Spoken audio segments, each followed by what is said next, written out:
सगळ्यांक खबर आसतली की कांय दीस पयलीं आमी एक न्यूज केल्ली आणि त्या न्यूजा भितर आमी तुमकां सांगलेलें की सत्तरी तालुक्यात पिवपाच्या उदका भितून एक किडो मेळ्ळो आसा आणि ही गजाल जेन्ना ड्रिंकींग वॉटर डिपार्टमेंटाक जेन्ना कळयली तेन्ना तेंच्यांनी ज्या घरान तो किडो मेळ्ळा त्या घरान तेंच्यांनी वचोन जी फूल पायपलायन आसा तेंच्यांनी ती फ्लश आउट केल्ली क्लोरीन बीन घालून आणि जो किडो आसा तो लॅबान तेंच्यांनी टेस्टींग दिल्लो.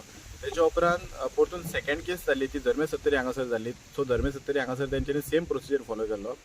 थर्ड स्टेज जी आसा ती परतून आमकां वाळपय मेळयली आणि वाळपय तेंच्यांनी सेम प्रोसिजर फॉलो केला. जो किडो आसा तेंच्यांनी तो लॅबान टेस्टीक दिला, उदक जे आसा ते टेस्ट करपाक दिला, पण अजून मेरेन तेंचो रिजल्ट कितें आसा किंवा रिपोर्ट कितें येयला तो मात मिडिया मेरेन अजून मेरेन पावंक ना. आणि आयज वाळपय सत्तरी हांगासर परतून सेम किडो मेळ्ळो आसा आणि ही चवथी केस जाल्ली आसा. बट आयज जो किडो मेळ्ळो आसा तो किडो उदकान मेळोंक ना तर एका गटराचो जो स्लॅब आसा त्या गटराच्या स्लॅबाचेर जे उदक साठोवन उरता ते उदकान मेळत आसा आणि हो परतून 4 फावटी जाल्ले आसा सत्तरी तालुक्यान हे आणि परत हो जो किडो मेळटा सो तेका लागून सत्तरी तालुक्यान एक भितीचें वातावरण निर्माण जाल्लें आसा.